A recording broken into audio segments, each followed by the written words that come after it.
Warning: the following broadcast is not approved by your teacher, university, politician, or government. Side effects may include skepticism, better reasoning skills, liberty, peace, and an escape from the woke. Welcome to the show. I am your host, LB Muniz, and this is the Been Awake podcast for better sense making. If you are within the sound of my voice and you haven't visited BeenAwake.com to subscribe with your email address, what are you waiting for? Let me know in the comments. I am live streaming this to YouTube. If you are a premium subscriber, I actually sent you the Zoom link. So, if you're listening to this after the fact, I've done the last two on Sundays. I do often intend to do live streaming on Saturdays. So just going to kind of be a catch it as you come sort of thing. I figure this is one way for people to maybe pop into the show. I throw it out there on Twitter. The YouTube video stays up for a few days at least and then hides itself. Because I'm lazy and I don't feel like doing a lot of post video editing when I do this. I'm already doing a lot. I had a lot of fun this week. Actually, I recorded an episode with Jose Galison, which you can get on his Patreon. And then I recorded an episode with James Gentleman and Matt Erickson of King Pilled fame or infamy, depending on who you're talking to. And that was a fantastic conversation as well. And that's available on James's private feed right now. If you go subscribe and give him a few bucks, and you can go onto Jose's feed, give him a few bucks if you're interested in hearing my thoughts on Jose's show. We spent a little bit of time talking about me, so you can learn a little bit more about my background. And then we got into kind of a conversation of like grifting in the broader content creation space. And then it kind of transitioned very interestingly, I feel, into a conversation about masculinity. So that was a lot of fun. And then, of course, the long-awaited, at least from my perspective, interaction with Matt Erickson of King Pilled came together. It was a fantastic talk. We went about 2 hours. All said and done. A lot of really interesting stuff, tons of things to take apart within that episode.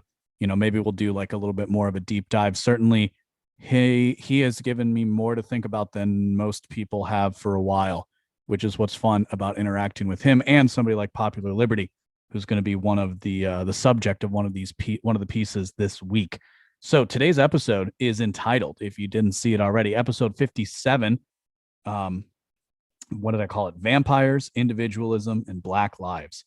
That is what I called this week's episode. And we're going to start out with the vampirism. I don't know. That was kind of like a fun, catchy way for me to just bring something to your attention if you didn't see it. What's interesting is the degree to which... One second. Okay. The interesting thing for me, at least, is the degree to which anybody is... sorry, I saw somebody try to get in. Okay. The degree to which that I find this particularly interesting, I'd like to start here. And starting here means discussing the degree to which is really asking this question: how plugged in, right? How plugged in are you to the cable news cycle? I'd have to guess that depending on your age, the degree to which you are plugged into the news cycle lessens or decreases, right? Older people are going to be more likely to listen to somewhere like CNN or Fox News. And then younger people are more likely to be, not have a cable plan altogether. Like I don't have cable. I have like HBO through my internet. I have a Netflix password that I've used for years from one of my parents. I have Prime. I have Hulu. So that's kind of how I think a lot of us get our get our entertainment. And really for news, it's Twitter for me, right? It's kind of going through Twitter and going through different things. But I used to be somebody who was very plugged into the cable news cycle and the way that the cable news outlets actually present, the way cable news outlets present information to you. And one of the ways that CNN does that is through these, what they call town halls. Right. And it's about as close to a town hall as their presidential debates are debates, in that these are entirely scripted events designed for disseminating propaganda. They are not an open or honest, more importantly, an honest exchange of ideas. Right. And the first thing that I wanted to bring up just when I kind of watched it, because I saw it from the Breaking 911 Twitter feed.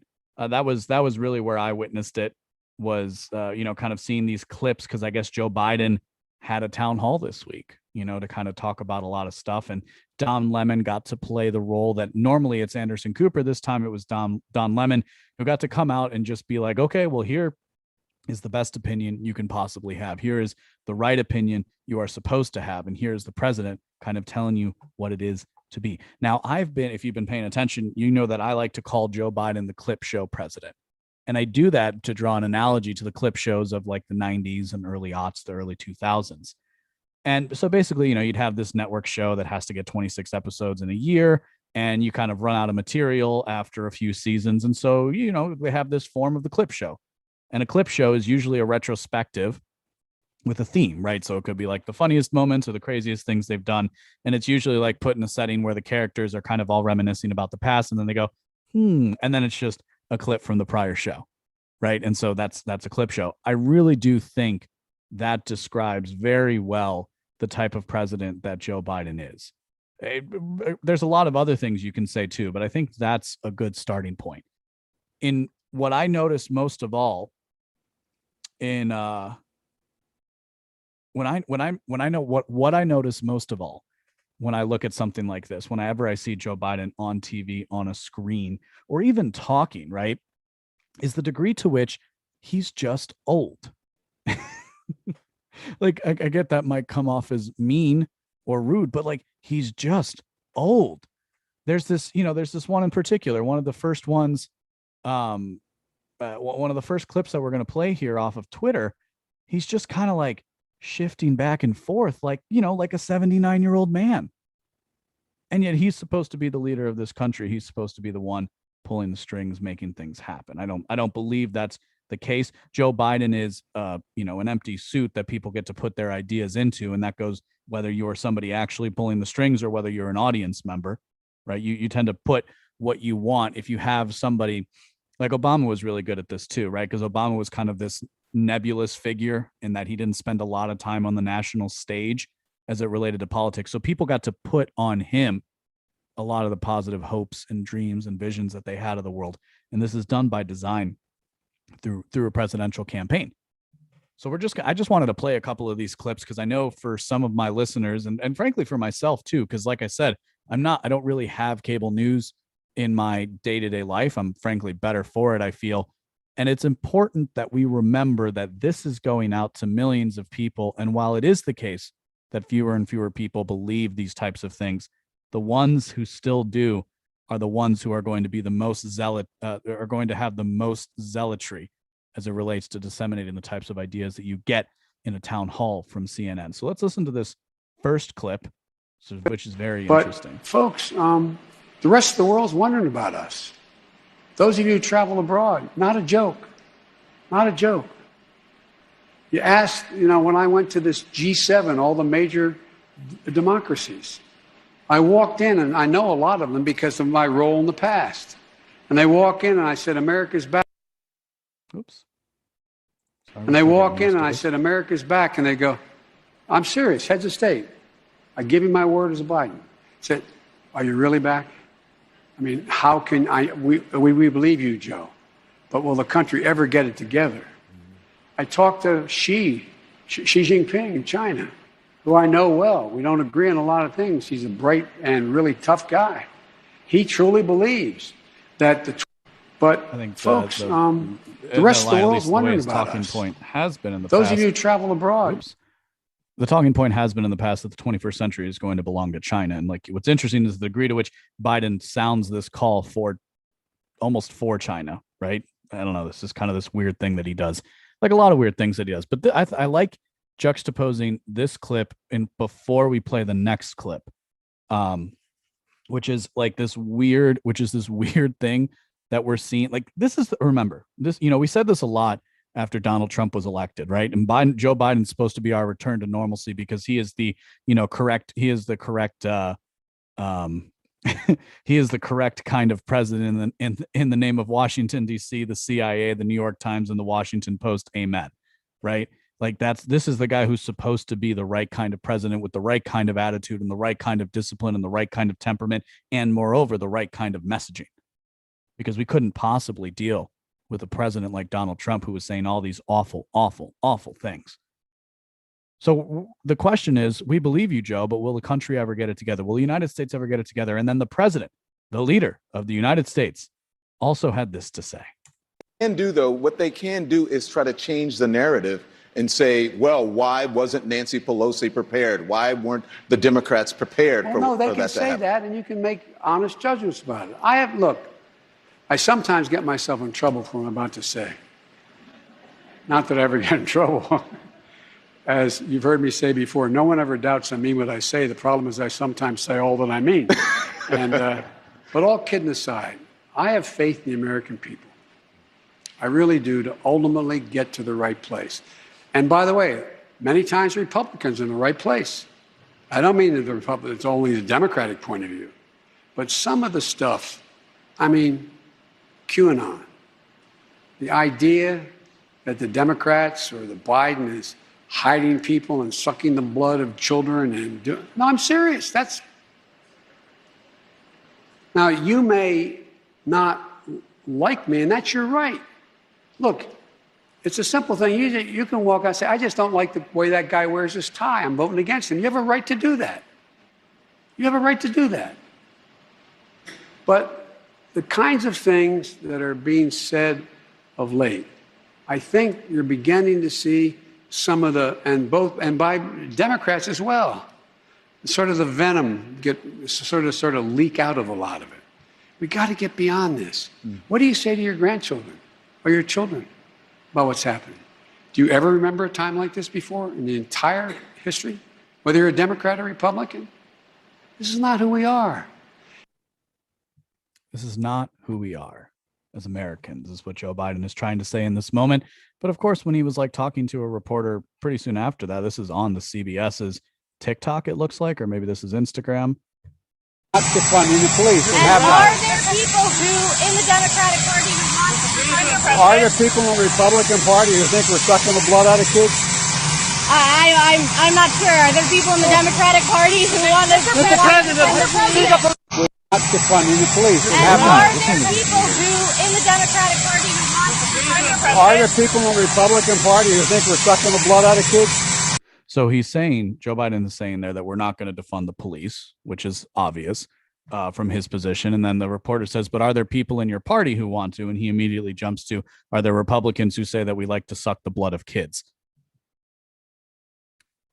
Did anybody else? It's like, well, of course, I don't think somebody like Joe Biden knows that a show like South Park exists, right? Because if you're wondering if you have a unique take, just realize that South Park got there 10 years ago and probably The Simpsons got there 15 years ago when it comes to these types of things. Because I remember very well, that there was a video. What was the episode? I think I looked it up and it was with Chris Reeves. So it was actually a question of a question of stem cells in that instance with children. That was why that was what the initial episode was. But then it comes out and throughout the episode that it's also politicians are sucking the blood of kids.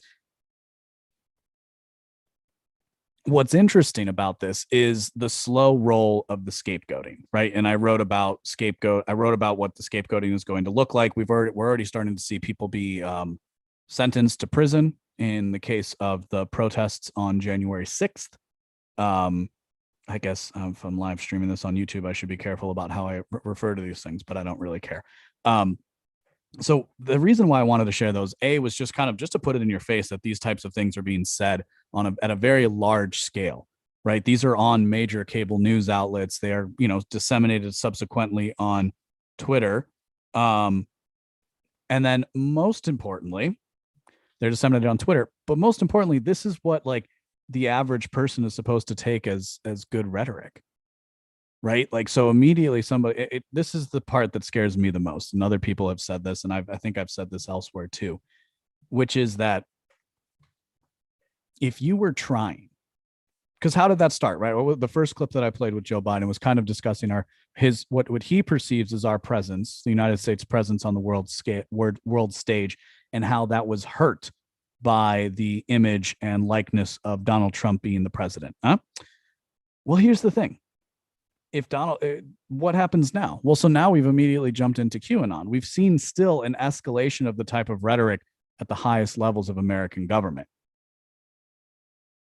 The escalation of rhetoric at the highest levels of American government against ostensibly 50% of the population. Now, what you see right here is saying, well, the extreme people are the ones who think that the Democrats are sucking the blood of babies, right?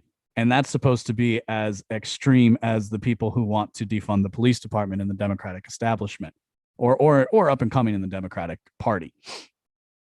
By the way, there's no real efforts to defund the police, right?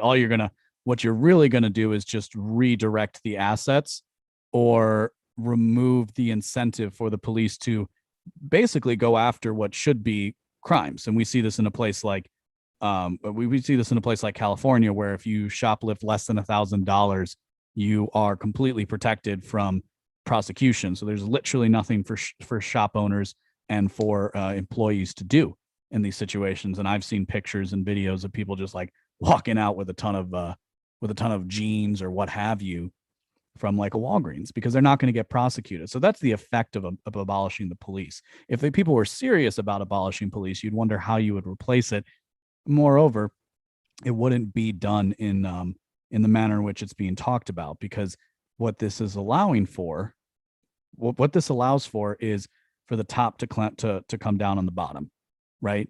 And this is, I believe, if memory serves, this is Francis Fox Piven, the Fox Piven strategy, where it's bottom up, middle out, top down, or bottom up, top down, middle out. So you have the bottom where you have the rabble in the bottom, and you agitate them and you cause them to riot, and then the top gets to clamp down. And all the different measures, these little measures that we see in different parts of the country, and whether it manifests itself as an autonomous zone or, like I was saying, basically getting rid of the idea of petty theft, getting rid of the idea of cash bond, which has a lot of issues, by the way, but this is to the point. The issue is never what you do to protect the innocent, right? It's what you do to punish the guilty. What do you do in the name of protecting the innocent? It's what we're doing instead now is we're protecting the guilty. And this serves the case of tyranny, the broader idea of a tyrannical government, or this concept of anarcho-tyranny that I probably should write about, because it's a good idea that deserves a little more thought on the pages of beenawake.com. But I just wanted to share those. Like, I like watching Biden for a strange reason, maybe the same reason that people like watching a car crash. One of the games that I've been playing in my mind right now, and certainly that a lot of other people have been asking about, is certainly that a lot of the other people have been asking about is like, when do things change? I think the answer is obviously right after or right before the midterm elections, kind of depending on how his favorability ratings go.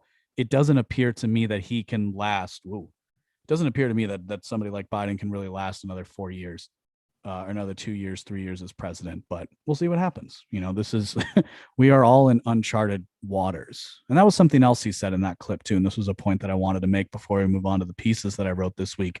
Was he makes mention of that, and he goes, and this is a rhetoric tactic. This is a tactic of speech writing, of influence, to try and get people on your side. He like looks out to the crowd, and they show shots in the crowd, and you can find those videos linked in the show notes for today's page, for today's episode.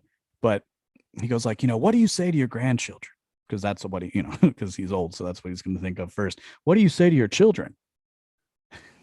James in the chat, anarcho-tyranny doesn't exist because I've never heard a poli-sci professor talk about it. Well, again, in the name of the CIA, the Washington Post, the New York Times, and the federal government, amen. I'm sorry for making that sort of categorical error in my reasoning. I'll have to work on that, because that's kind of funny, but it doesn't really do anything until it sounds better. Have you ever seen a time like this? Well, no, I don't, because I think one of the things that we're witnessing, and you'll hear me talk about this in the longer conversation with King Pilled, Matt Erickson, and Matt Erickson and James Gentleman, is that I do think that some of what we are witnessing are simply diminishing returns, right? It is just diminishing returns of an empire, of the American empire, whose order has lasted, basically the financial order started about 110 years ago, 120 years ago, depending on where you want to start the clock. And the crystallization, the formalization of the empire happened in the aftermath of World War II with things like the Bretton Woods Agreement, and then certainly the fall of the Soviet Union kind of solidified that. And we're just witnessing the diminishing returns of that today. Right. Part of the reason why you've never witnessed a time period in American history like this is because there hasn't been a time period in American history like this, where you have the president of the United States, instead of ostensibly trying to unite the country the way Obama did, at least in rhetoric, and certainly Trump was, the first person to try doing more of the divisional thing. Again, we're supposed to believe that most Republicans think that Democrats suck the blood of children, when that's obviously it's kind of a joke, right? And if somebody seriously believes that, then that's an opinion that you can discount, right? That's somebody that you shouldn't be paying attention to. Hell, that's probably a boomer who's been taken over by the algorithm of Facebook, because that's like a real thing that we have to contend with in our day. But I want to go through the articles that I wrote this week. I'm kind of focused a little bit on Cuba again, because it's just, it's something that I care about. And moreover, it's something that I think matters for a broader scale. And it gave me this fantastic headline that I wrote, where Black lives don't matter, with an asterisk. And of course, Black lives don't matter to communists. So here's why. Last week on the island of Cuba, the world watched as a people who have suffered under communism for 70 years took to the street. And what did Twitter say? What did the people at the top of our society, who supposedly know so much about the world, what did they say? They said that the protests are taking place across Cuba as the country faces shortages of COVID-19 vaccines and the basic necessities. It's all about the vaccines. That's what they need. That's what the people of Cuba need. Of course, and let me share this screen again. Of course, if you were going to listen to the people in Cuba, what they were saying, and of course, I'd highly recommend that everybody follow Yoni Sanchez. She is a journalist who operates out of Cuba and actually puts real things out there. This is what they were actually saying. This is what the people were actually talking about. So that was like a couple of weeks ago in Havana, and they were of course chanting Libertad, which is Spanish for liberty, freedom. That's what the people were calling for. So here's what's wrong with me. Here's why I write an article that says Black lives don't matter. There are moments where even I am shocked by the depravity of corporate journalists and social media platforms in the United States. I spend a lot of my time, that's what we just kind of did for the last few minutes, highlighting the methods and tactics of social control that they implement. And even I was shocked at the disconnect between what I was viewing through Cuban friends and family via Instagram story and the headlines from outlets like Reuters, Washington Post, New York Times, and so on. Now, what's wrong? I have clinically diagnosed myself with the condition that many suffer from. It is a condition that sets you apart from the greater herd of humanity. And if you're not careful, it will lead you to ruin. This condition is known as having a memory. And I literally mean that. There are many of us who have the capacity to remember how the narrative changes in, something like the corporate press, how the dominant narrative of social control changes, because we've been trained to look for the cues at this point. Because these people, right, like somebody like Biden isn't that smart. Right. And not to say that he's an unintelligent person, but he's not as smart as, say, like an Edward Bernays who lived 100 years ago. Somebody like Edward Bernays, who pioneered the field of propaganda, public relations. And of course, there have been many subsequent people afterwards who have tried to further the ideas. Cialdini comes to mind. And I do believe Cialdini works with, or at least worked with Kamala Harris's campaign, if he doesn't work for if he's not consulting with the Biden administration. And Cialdini wrote the book on influence. So these are tactics. These are methods that you can actually study and learn. The problem is that's going to give you a memory. This is why I say ignorance is bliss. Just recognize the fact that you are ignorant, please, and leave me alone. So let's talk about Black Lives Matter as a corporate lie. Given my opposition to ideas like socialism, communism, and Marxism, I never really fell for the corporate face of the larger Black Lives Matter movement. I'm not a binary thinker, though, so I can understand and agree with the real injustices of the American so-called criminal justice system without falling victim to the leftist dogma that pervaded the summer of 2020. And that's really one of the things that we witnessed in 2020 was the pervasion of of leftist dogma, specifically being carried by the corporate face of the Black Lives Matter movement. I also then, as a consequence of this, understand the way opportunists manipulate and direct the angst of real people to serve their power-hungry ends. You remember last summer, right? People were told to stay home for the good of humanity, yet thousands took to the streets protesting the killing of George Floyd by the Minneapolis Police Department. In response to this, the official narrative can be understood from the following CNN headline, which reads, "Over 1,000 health professionals sign a letter saying, 'Don't shut down protests,' using coronavirus concerns as an excuse." This was last year. This wasn't, I mean, so we're doing this at the end of July. I'm pretty sure this article, and I may as well click it to make sure I'm not speaking out of my butt. Yeah, this article was published a little over a year ago, June 5th of 2020, by Mallory Simon. According to these medical professionals, the cause of anti-racism is and was more important than spreading a virus. And moreover, these medical professionals, quoting from the piece, support the protests as vital to the national public health and to the threatened health, specifically of Black people in the United States. We, medical professionals, can show that support by facilitating the safest protesting practices without detracting from demonstrators' ability to gather and demand change. This should not be confused with a permissive stance on all gatherings, particularly protests against stay-at-home orders. Those actions not only oppose public health interventions, but are also rooted in white nationalism and run contrary to respect for Black lives. Isn't that fascinating? Isn't it fascinating when you really break these things down a year later, how obvious and, frankly, in my opinion, disgusting the elevation of the rhetoric is?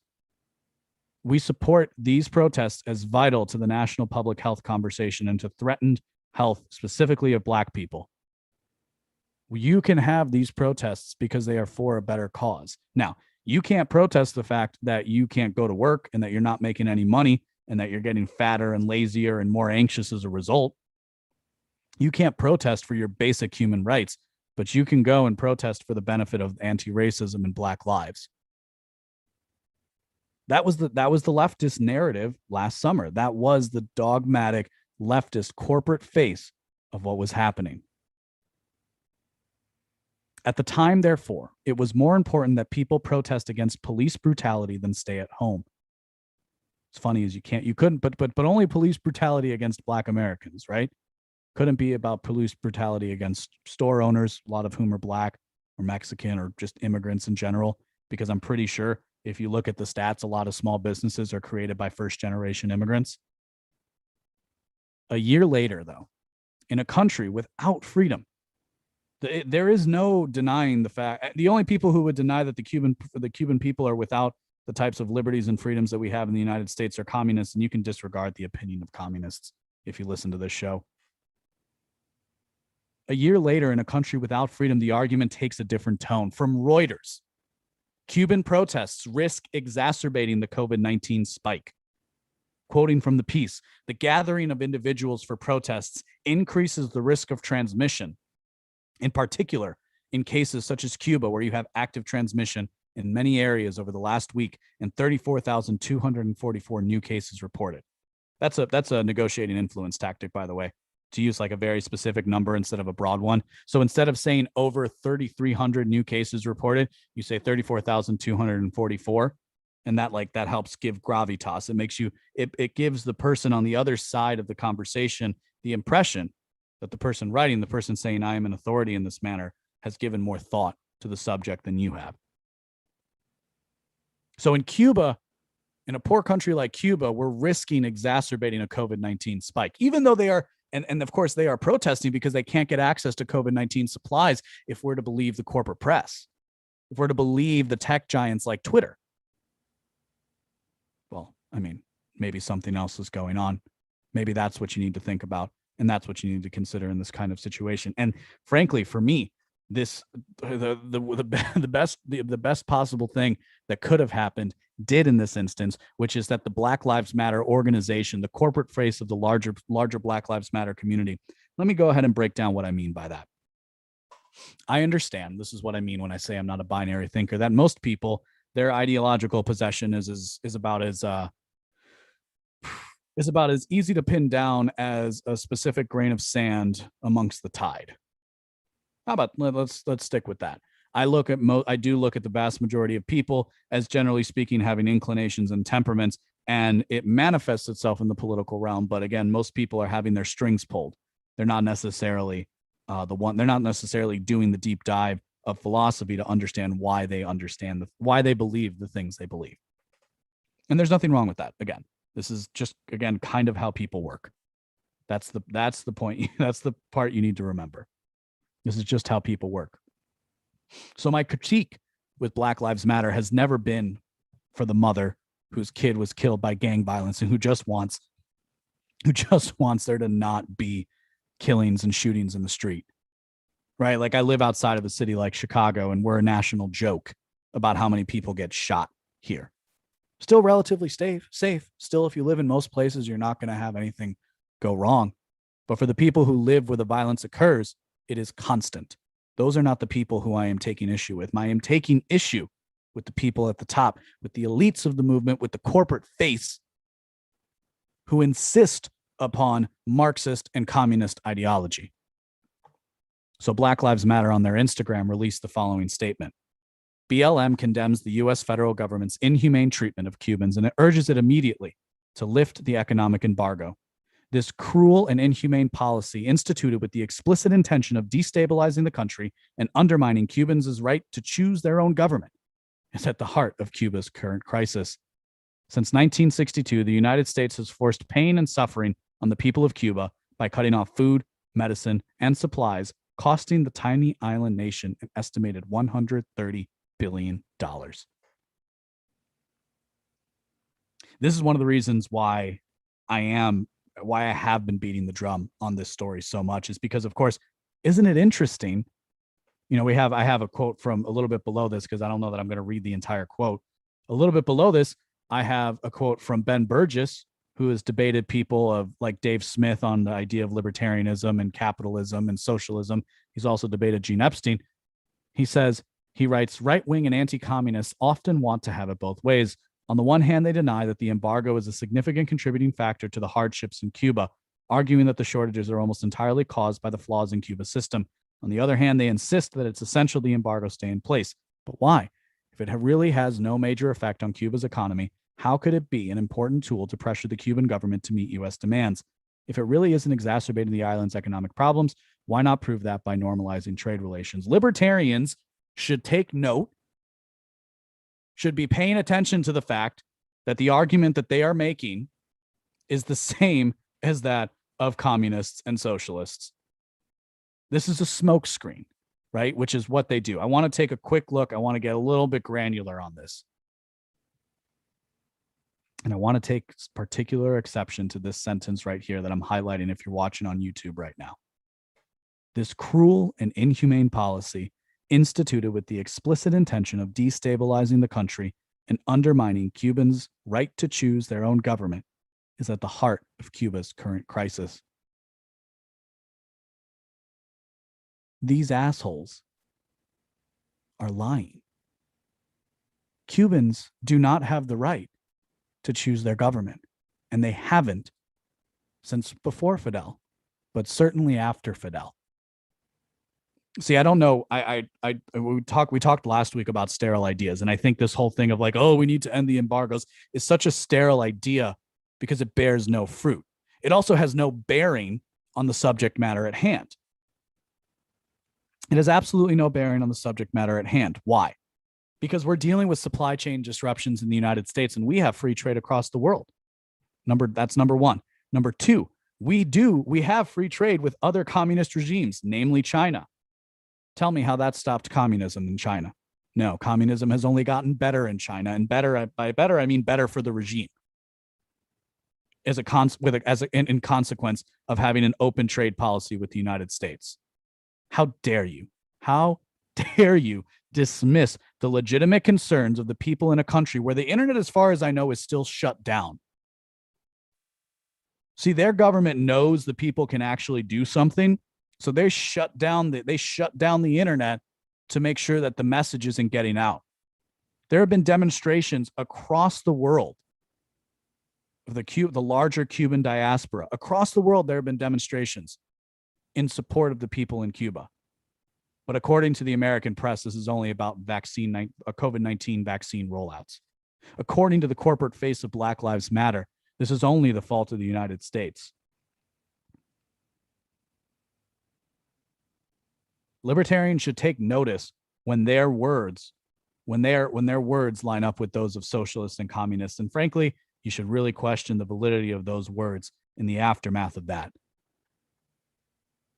For a school of thought that is characteristically unconcerned with economics, that is to say, socialism, broadly speaking, the casual observer might think that this sort of messaging marks a breakthrough. This is incorrect. What organizations like Black Lives Matter are deploying is a careful smokescreen to obfuscate the true reason for the poverty in Cuba.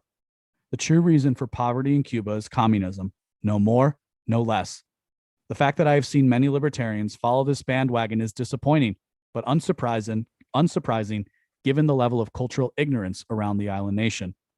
By the way, just as a general rule, I don't like the idea of economic embargoes either, but I'm not going to carry water for communist regimes in the aftermath of that.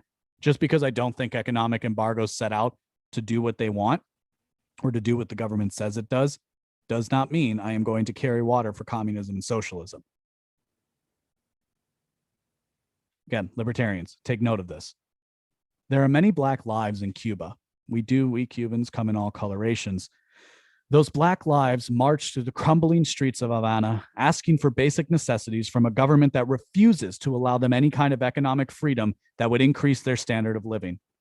Instead of addressing the real concerns of Black lives in another country who go without what we take for granted here in America, they, the corporate face of Black Lives Matter, cry foul at a regime who is led by the candidates they supported, right? Because BLM supported Joe Biden. Black lives don't actually matter to the organization because they seek power. The same kind of power that Fidel Castro was able to actualize when he conquered the island. Castro promised open elections and gave Cuba tyranny. If the people running the corporate face of BLM ever gained a similar amount of political power, they would bring the same result. Cubans of all colors escaped the regime in Cuba to be free, and they have been met with success. While there are some left-leaning Cuban millennials and Gen Z who do not take my hardline stance against socialism and Marxism, they know full well that the words of the Black Lives Matter organization ring hollow in this regard. From People en Español, People Chica. This is actually written by a friend of mine. According to Valdez, BLM is wrong. Quote, Cubans aren't chanting "end the embargo" as they risk their lives to protest on the island. They're protesting and they're screaming libertad.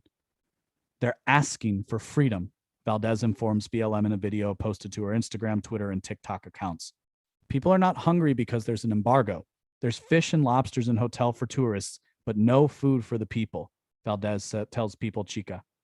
There's food in supermarkets that you can only purchase from if you have US dollars, and people on the island don't earn US dollars. There are fruits and vegetables that go bad in the countryside because the government doesn't collect it in time. But if a Cuban was to collect it and feed it to their family, they would be imprisoned. This isn't the first time that there have been, a lack of basic access to food and basic, necessities for life, food and water specifically. This isn't the first time this has happened in Cuba. Hell, this isn't even the first time in the last 5 years. See, in the last 5 years, when Obama normalized relations with Cuba, which I begrudgingly supported it because I do understand that liberalization is better for all of us. But in the aftermath of normalizing relations with Cuba, Americans flooded to the island nation, mostly, and a lot of leftist Americans too. And you go to Havana, and that's the only place you're allowed to visit. And you go to the Hemingway restaurant, and then you go onto the strip where there's the beautiful cars from the 1950s that are in perfect condition. And you take a picture, and you say Cuba is beautiful, and you go home. And you're like, oh, there was all this food. There was all this supplies. Everybody was so full of life. Yeah, it's because all the food went to you. This is an established thing. If you go and talk to Cubans, they know this, that the people in the countryside are left without food and basic necessities when there are more tourists than the government can handle. The government controls everything in Cuba. You don't, like, literally every single aspect of it. Cubans can't go fish. It's an island nation. You can probably just take a boat out like 20 feet into the ocean and you can catch enough fish just to feed yourself. If you do that without the permission of the communist government, you're dead. I've seen reports of hundreds of people missing across the island of Cuba. More than likely, they've been killed by their government.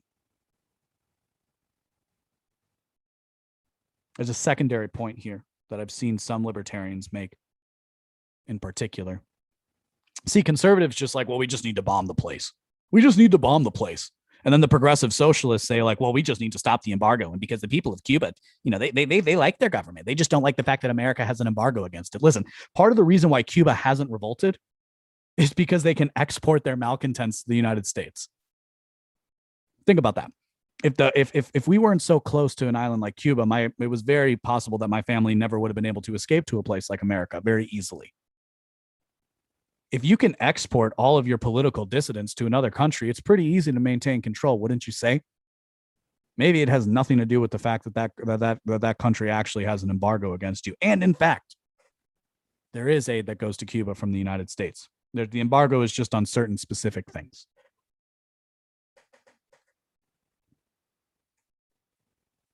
If you didn't know, communists lie. For the revolutionary, truth must be sacrificed for the greater good. As a skeptic, I put inquiry before dogma and endeavor to find what is. Everyone wants more for themselves. Everybody does. The leftist, the rightist, the monarchist, and the Democrat. They all want more for themselves. And injustice, and real injustice creates the conditions ripe for revolution. Living under communism means no regular access to the internet, massive food shortages while tourists stuff their face, imprisonment and death for speaking your mind, poor medical care, crumbling buildings, no job, and no social movement outside of the official party narrative.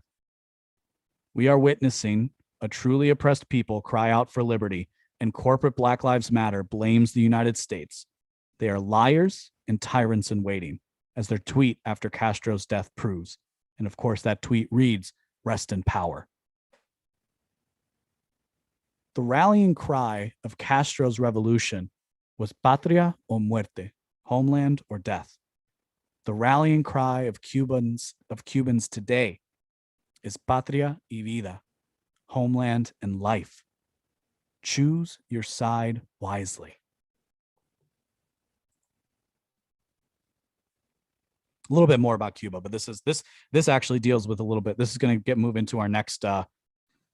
Actually, you know what? We'll do this now. The U.S. Coast Guard helps defend tyranny. The federal government is helping to protect the communist regime in Cuba. This is interesting considering the Cuban government blames the United States for the recent protests. If such a thing were true, you would think that the government would allow Cuban Americans to bring humanitarian aid to the people of Cuba. Yet we have this story from WSVN down in Florida. A group of protesters took to the water to deliver some much-needed aid and a message to the people of Cuba. Through torrential rain, thunder, and lightning, people at Pelican Bay loaded the small boat with water and supplies, items the group hopes to deliver to the island nation. Water, food, medicine, whatever we can take to Cuba, whatever we can take to help is good.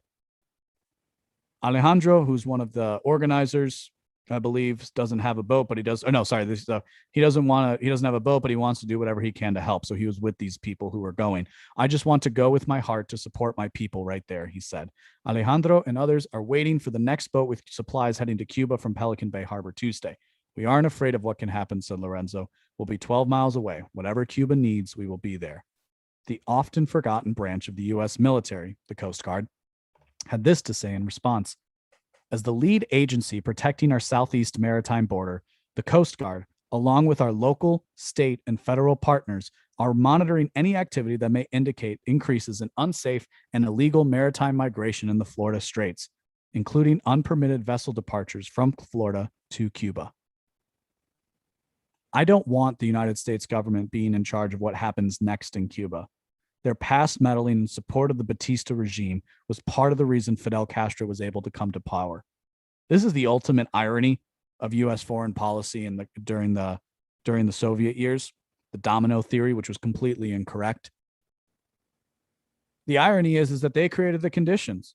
The US government created the conditions for communism in Cuba by supporting a bad regime. That's how Fidel came to power. There were liberal elements, there were democratic elements fighting against the Batista regime as well. They all were either killed or joined the Communist Party. So let me ask this question. If free Americans and Cuban exiles want to use their own money and their own time and their own ships to bring humanitarian supplies to the people of Cuba, why must they be stopped? Simply, they must be stopped because the United States government is more invested in maintaining the social order established after World War II than give freedom to the people who call for it. Their highest priority is the sanctity of the nation state. Even enemy states like Cuba must be protected from interlocutors. Oof, man, did that one twice. Interlocutors, which means meddling kids, if you will, disrupting a governing power without their permission. So because these people leaving places like Miami, and if you reach out to me in DM, I can send you, if you're interested, places you can send money. This is something you're interested in. Disrupting the governing power, and that's through a friend of a friend of a friend. It's because they're not asking for permission of the US government is why they have to be stopped. Because it's more important to protect an enemy regime of the United States than it is for people to be free. Consider the interventions in the Middle East. The Middle East policy is to enact regime change, depose a leader, and engage in nation building, form a government using the exact same borders. Tribal fealty has never been a concern for U.S. foreign policy, so why start now? Another point to be made, and libertarians know this point well, is the fact that, in the course of our engagements in a place like Iraq, we have fought on the side of Al-Qaeda, on the side of ISIS multiple times when it's benefited us. Scott Horton, of course, puts this better than anybody else can. It's inevitable that these sorts of things happen. But the important thing is to remember that the U.S. regime is not interested in freedom for people. The U.S. regime is interested in maintaining the sanctity of the nation state. And that's one of the reasons we see in places like Hong Kong, right? In Hong Kong, you're not really supposed to pay attention to the protests there. And of course, it's probably in vain for the people there, as much as it pains my heart to say it. But man, the people of Cuba are so close. And the people of Cuba, and there are Cubans, people who would rather live in Cuba than the United States if it was only free. And they want to bring humanitarian supplies. But what does the U.S. military say? No, you don't get to do that because we get to decide when humanitarian aid goes to people. We get to decide when people get quote unquote freedom. And again, it's more important for them to maintain the regime in Cuba than it is for the people's cries to be recognized. Supposedly Biden's going to implement some more sanctions, but then which one is it? Either they work or they don't. Again, I've been asking, and I don't know, maybe I'll look into it and write about it, and we'll talk about this again next week, but like how easy it would actually be to give Wi-Fi, because I've seen people kind of put that idea out there. If anybody knows, let me know. Reach out on Twitter.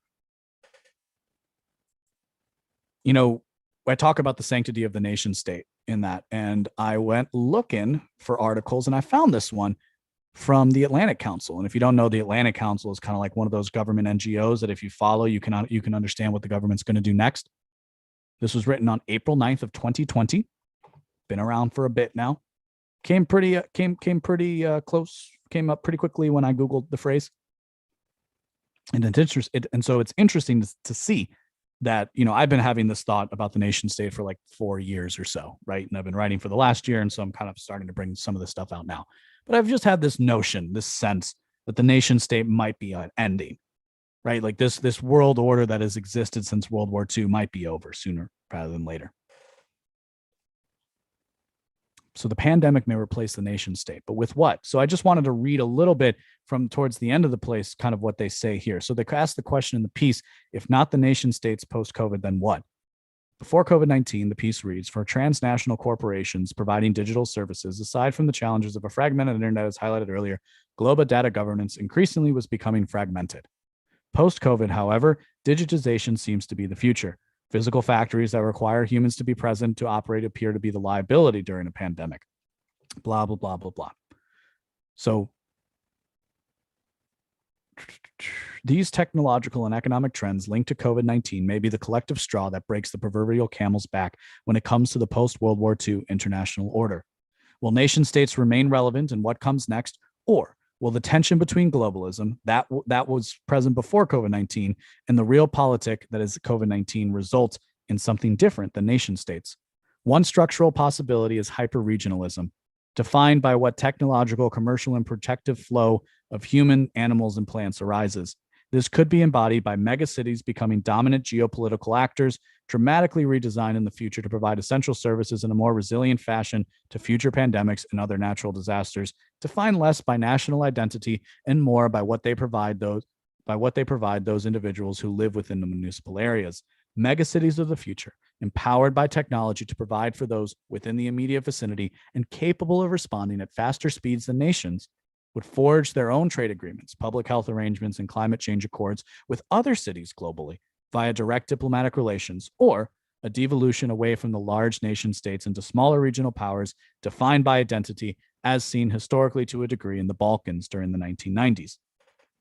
Another possibility is transnational groups organized either by ideology or corporate identity, replacing the conception of Westphalian nation states defined by geography. In a post-COVID world, as we move towards recovery, there will be a need for individuals who travel to validate that they are not infectious nor pose a risk to others, something I'm dealing with right now. Technological solutions may arise tied to a person's passport, or services may arise tied to a person's place of employment, commercial laboratory testing service, or some other global mechanism similar to how anyone can become an e-resident of Estonia without residing in or being a citizen of Estonia. The challenges of ensuring individuals are, quote, safe to travel and goods are, quote, safe to cross borders may strain Westphalian nation-state models past its breaking point and replace it with something that is more network-centric in nature. It's always interesting for me to read stuff like this because it highlights the degree to which people who are very connected are having similar thoughts to what I'm talking about and what a lot of people in the space are talking about, which is what comes next. It's been impressed to me in recent interviews that we are moving out of an age of individualism. I think we might get some definitional things incorrect, but part of that is addressed in my reply to Popular Liberty, which I wrote in the old form. So we'll just kind of read through this letter, and then I'll end with something that I was working on this morning. Mr. Popular Liberty, may I call you Andrew? God, by the way, I really hope, I'm pretty sure I've heard it said elsewhere that your first name is Andrew, dude. So if I got that wrong, ma be. I'd like to give you a fuller understanding of my position after a recent tweet exchange we had on July the 8th. The beginning point was a particularly sterile tweet in regards to critical race theory in schools that the Libertarian Party's official page posted. It read, quote, critical race theory is one of those distracting sideshow issues that Republicans and Democrats love. It's designed to make you fight over which side gets to indoctrinate your children. Instead, we should be fighting to get government out of education completely. Before I get into the full exchange and where I believe currently you are making an error in reasoning, I'd like to provide a fuller explanation as to why I'm choosing to write this via Substack as opposed to Twitter. In the first place, I'd like to dedicate the time to a longer form response out of a measure of respect. Given forth that you are putting forth new and interesting ideas, I hope to give them the proper care and concern they deserve. Wherever we may end up at the end of what I hope to be a fruitful exchange, I think that careful consideration and arguments in excess of 280 characters would better serve the broader community we endeavor to serve. In the second place, I think the wondrous telecommunications technology we have available at our fingertips has made us slightly lazy in our development of ideas. Twitter gives us the capacity to say a lot with a little, constantly signaling for an in-group in the hopes that they find and follow us, while the out-group reacts and generates an opportunity to admonish our intellectual inferiors. Podcasting and live streaming give us the ability to record thoughts in real time, building and expanding with each subsequent iteration. As I'm sure you would agree, the spoken word is kinetic, and good conversation, as I'm fond of saying, is a lot like jazz. What I have noticed in my study of philosophy, economics, and history, however, is how important the letter was to developing thought among some of the greatest minds our species has produced. Even the Council of Nicaea recognized their importance by including the epistles of St. Paul in the New Testament. From great philosophical minds like Leibniz, Descartes, and Locke to economists like Smith, Rothbard, and Bloch, the extended letter, whether done privately or publicly, serves a necessary end to the creation of an understanding and the consequential development of an idea or school of thought. Which brings me back to the specifics of our exchange. I made the case in response to the sterile LP tweet that I quote above that, absent abolition of government school, it seems fairly obvious that libertarians should oppose the broader field of critical theory being made canon in public schools, given that the roots of critical theory, broadly speaking, are opposed to the social order libertarians prefer. To the above argument, you replied, profitable aggression equals inevitable hierarchy, profitable aggression plus inevitable hierarchy equals state monopoly on aggression. Libertarianism is critical theory for aggression. These are your words. Marxist critical theory is the same thing, but for hierarchy. Each is focused on one half of the problem with human nature and incentives. It was my contention to this that critical theory is separate from libertarianism, and we would do well to not muddy the waters. I think it would be better said that both are lenses with which we can view the world. I think this still recognizes your critique that libertarianism in your mind focuses too narrowly on state aggression, but you replied to that saying, no, I really do mean that it's the same type of deconstruction logic. So these are popular liberties words. I do really mean that it's the same type of deconstruction logic for aggression instead of hierarchy.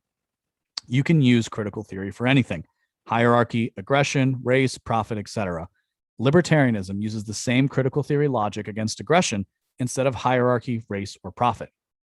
I responded that pointing out simply because a set of ideas contains criticism, that does not make it critical theory, because critical theory, again, to reiterate, is a specific school of thought.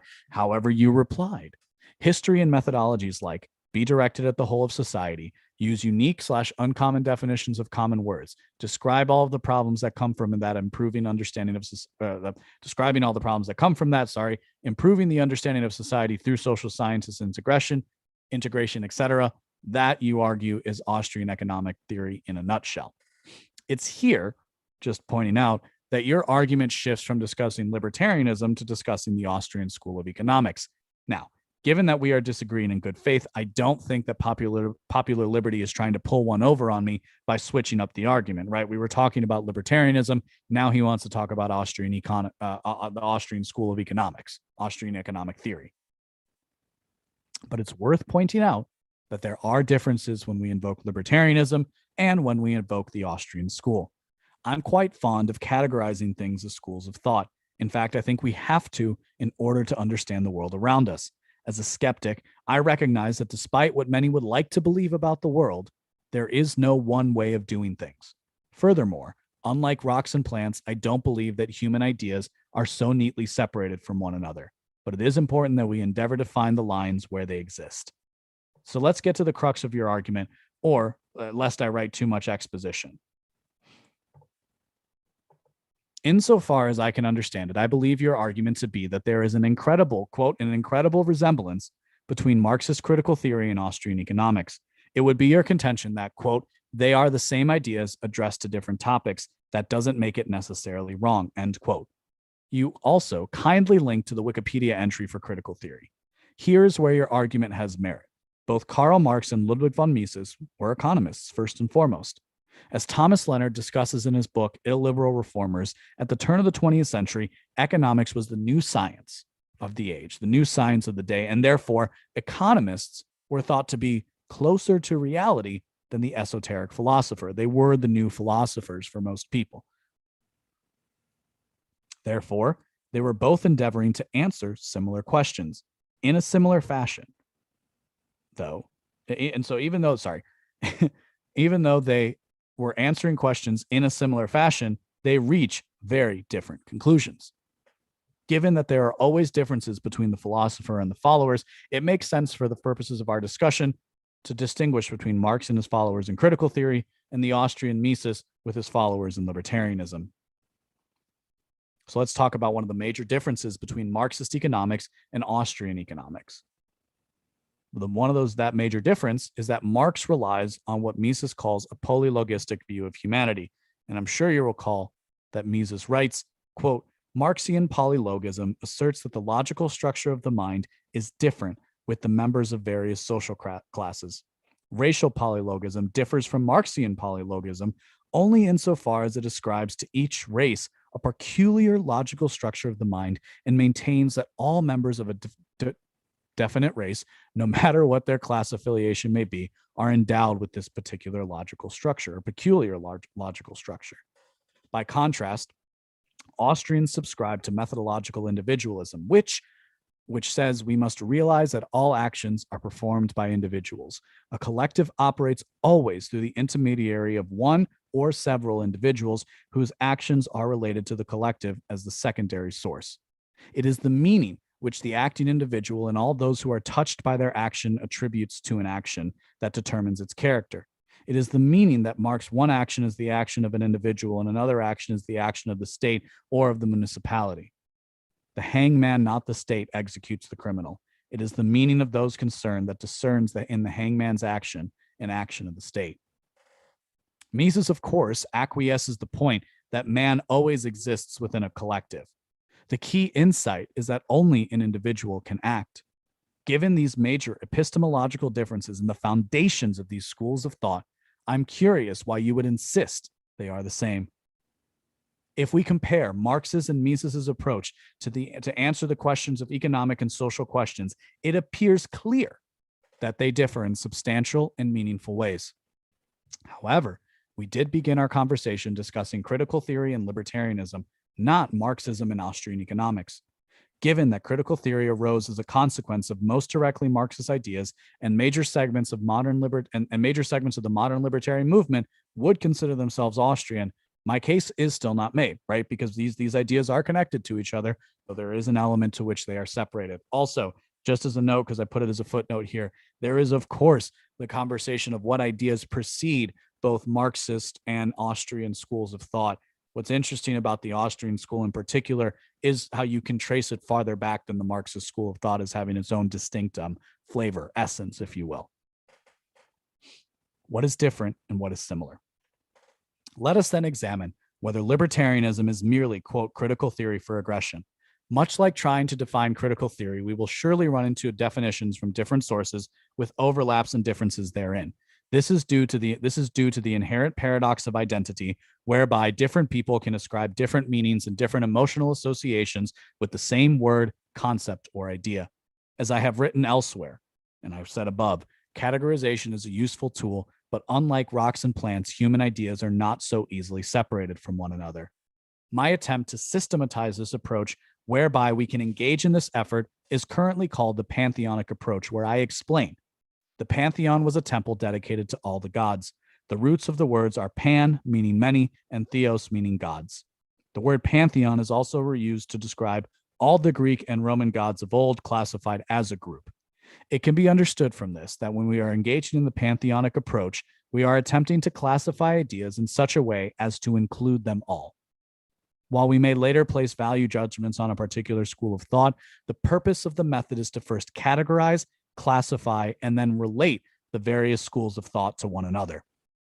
In the absence of such a method, which is the exercise of our reason, we are left to understanding the world at a more instinctual level. You'll recall in my piece, The Zenith of Enlightenment, that I've talked about, and I'm trying to talk about this more and more, is that the three basic drives of humanity are instinct, reason, and faith. But if we don't use our reason, we are left to understand the world at a more instinctual level. This is what I dub the ever-present monolith, this instinctual drive that we have within us.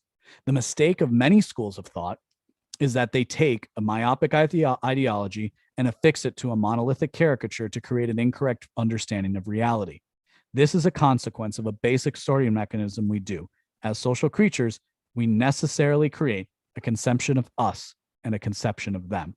Us and them, me and you. What us? Are you with me or are you against me? Are you with us or against us? This is basic. This is the basic binary sorting mechanism that's found at the level of instinct in humanity.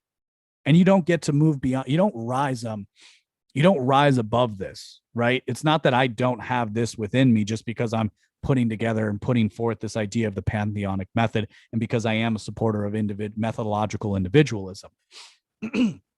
Excuse me. It's not the case that I have suddenly risen above the natural inclinations of the human mind. No, no, no. But I understand them. And so I work to make sure that I don't fall victim to that overly simplistic viewpoint of the world. I fully grant your point quoted above that both critical theory and libertarianism are attempts to classify, or that both critical theory and libertarianism attempt to classify the world in similar ways, but are focused in on different, as you put it, but focusing on different matters, as you put it, hierarchy versus aggression. However, as I demonstrated above, the intellectual ammunition differs entirely. To further this thought with an analogy, we might say that an AR-15 rifle can shoot a .226 or a .556 round, but we wouldn't pretend that those bullets would have the same impact when it strikes a target. In this analogy, our mind is the rifle, the target society, and the bullet, the school of thought. Denying our instincts and the evolutionary process that brought us to this point is a mistake. However, allowing ourselves to function solely at the level of instinct with the ever-present monolith I describe above is also a mistake. Our capacity to reason should be embraced, not shunned in our endeavors to progress the ideas we both share. So why I say this is that it's very easy to use the ever-present monolith to serve your point. And in fact, you're kind of going to naturally do it no matter what, right? Because it's us versus them. It is that, you're immediately putting things into that binary. One of the things you were endeavoring to show me was, quote, the incredible resemblance between Marxist critical theory and Austrian economics. To this I say, yes, of course there are similarities, and those should be addressed, but it is also important that we focus on the differences, given that the differences in schools of thought are of consequence, not the various ways in which human thought is similar.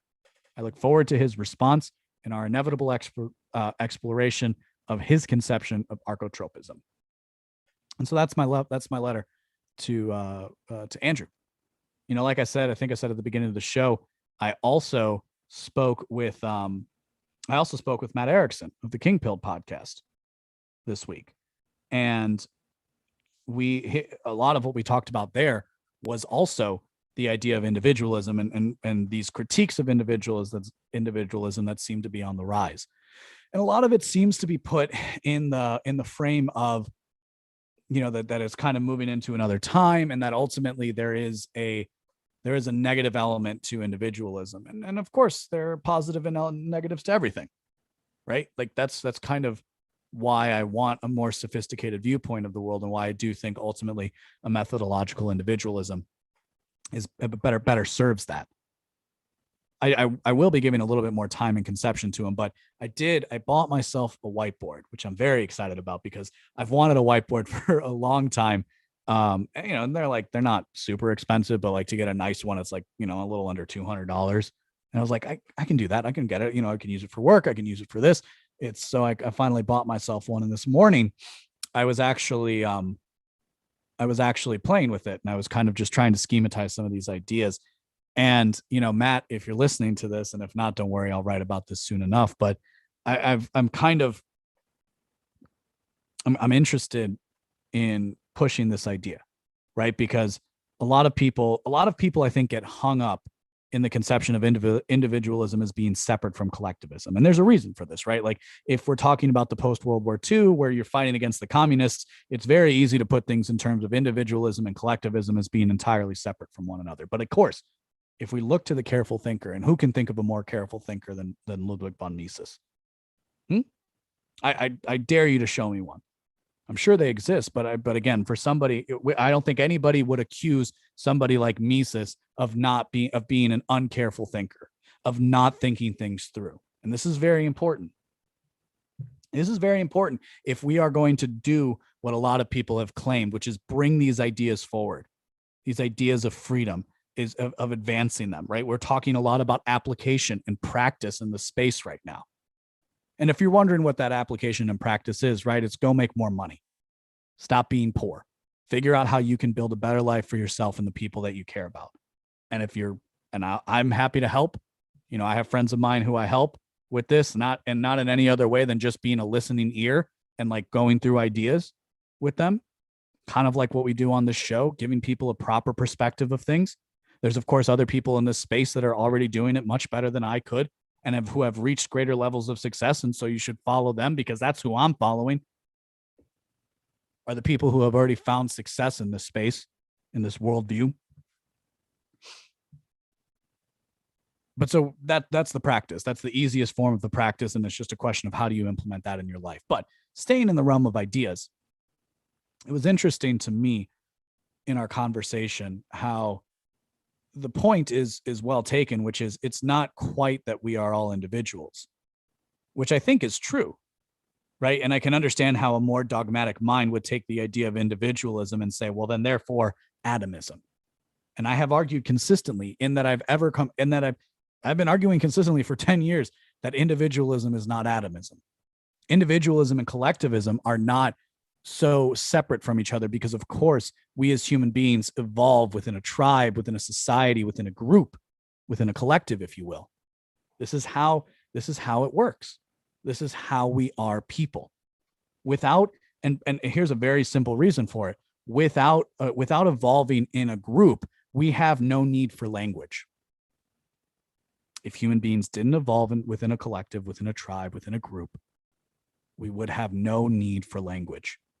And language, of course, is how we are able to have such complex ideas. And the fact that we can write ideas and now we can record ideas in real time in a podcast is how we have the level of intelligence and the great level of richness that we have in our current day. Not to say it couldn't be better, but it is to say that it could be a lot worse. So again, there are these. So just to kind of wrap this up a little bit, this has been a fun show. Thanks for hanging out with anybody who's still in the live chat. I appreciate it. This will, of course, be thrown up on beenawake.com soon enough here.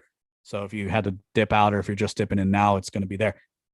I don't so far, and we'll see. I still have to write these things out, because that's the best way that we can really understand it, is when we write these things out for, to kind of like sit back and actually reflect upon it. But so far, I haven't heard anything that really chips away at the conception of individualism. If anything, we are at a point where we're re-questioning things. And it's a very exciting time to be a part of a movement like that is re-questioning the basic fundamental presuppositions of the world. And that's why I'm really happy to be where I am, right? But I don't think we need to abandon individualism. We don't need to abandon the great thinkers of the past. All we need to do is make sure that their ideas are applied in the best way possible. So let's go do that.